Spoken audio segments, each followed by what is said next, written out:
Cinema നിർമ്മാതാവും മികച്ചൊരു അഭിനേത്രിയുമാണ് Sandra Thomas. Producers അസോസിയേഷനെതിരെ തുറന്ന പോരിന് തുടക്കം കുറിച്ചതോടെയാണ് സാന്ദ്ര തോമസ് ഇപ്പോൾ വാർത്തകളിൽ ഇടം നേടുന്നത്. പ്രബലർക്കെതിരെയാണ് സാന്ദ്രയുടെ പോരാട്ടം. അച്ചടക്ക ലംഘനം ആരോപിച്ച് തന്നെ പുറത്താക്കിയ പ്രൊഡ്യൂസേഴ്സ് അസോസിയേഷനെതിരെ നിയമ പോരാട്ടം നടത്താനും സാന്ദ്ര തോമസ് മടിച്ചില്ല. ഫെഫ്ക ജനറൽ സെക്രട്ടറി ബി ഉണ്ണികൃഷ്ണനെതിരെയും സാന്ദ്ര പരാതി നൽകിയിരുന്നു. ഒരു സ്ത്രീ ആയതുകൊണ്ട് മാത്രം താൻ അവഹേളനങ്ങൾ നേരിട്ടെന്നും മാറ്റി നിർത്തപ്പെട്ടു എന്നും സാന്ദ്ര പോപ്പാഡോമിന് നൽകിയ അഭിമുഖത്തിൽ തുറന്നു പറയുന്നു. തന്റെ പോരാട്ടങ്ങളെ പിന്തുണച്ചവരും ഭയന്ന് പിന്മാറിയവരുമുണ്ട്. അവരെക്കുറിച്ച് സംസാരിക്കുകയാണ് സാന്ദ്ര. നിരവധി നടന്മാർ വിളിച്ച് പിന്തുണ അറിയിച്ചിരുന്നു.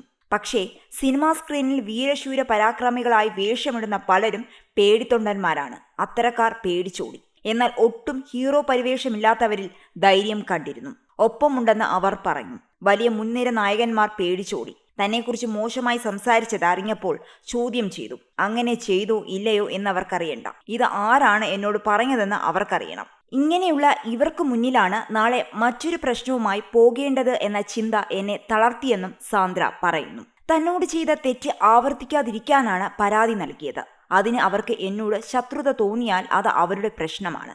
ഈ പറയുന്നവരിൽ മിക്ക ആളുകൾക്കും പെൺമക്കളുള്ളതാണ്. മമ്മൂക്ക ഈ വിഷയം സംസാരിക്കാൻ വേണ്ടി എന്നെ വിളിച്ചപ്പോൾ ഞാൻ ചോദിച്ചതും അതാണ്. മമ്മൂക്കയുടെ മകൾക്കാണ് ഇങ്ങനൊരു വിഷയം ഉണ്ടാകുന്നതെങ്കിൽ ഇതേ ആറ്റിറ്റ്യൂഡ് ആയിരിക്കുമോ എന്നാണ് സാന്ദ്ര മമ്മൂട്ടിയോട് ചോദിച്ചത്. അതായത് കേസുമായി മുന്നോട്ട് പോകരുതെന്ന് പറയുമോ അതോ പ്രതികരിക്കരുതെന്ന് പറയുമോ എന്നാണ് മമ്മൂട്ടിയോടുള്ള സാന്ദ്രയുടെ ചോദ്യം. ആ ചോദ്യത്തിന് മമ്മൂട്ടി മറുപടി നൽകിയില്ലെന്നും സാന്ദ്ര പറയുന്നു. അദ്ദേഹം ആ ടോപ്പിക് അവിടെ നിർത്തി. പിന്നെ അങ്ങോട്ട് സംസാരിച്ചില്ല. അവരവരുടെ മക്കൾക്ക് വരുമ്പോൾ എല്ലാവർക്കും പ്രശ്നമാണ്. കൂടുതൽ താൻ വിശദീകരിക്കുന്നില്ലെന്നും സാന്ദ്ര തോമസ്. അവരാരും എന്നെ ശത്രുപക്ഷത്തല്ല കാണുന്നത്. എന്റെ നിസ്സഹായാവസ്ഥയും അവർക്കറിയാം. സുരേഷ് ഗോപി അടക്കമുള്ള ആളുകൾക്ക് എന്നെ മനസ്സിലാകും. മകളെപ്പോലെയാണ് സുരേഷ് ഏട്ടൻ എന്നോട്.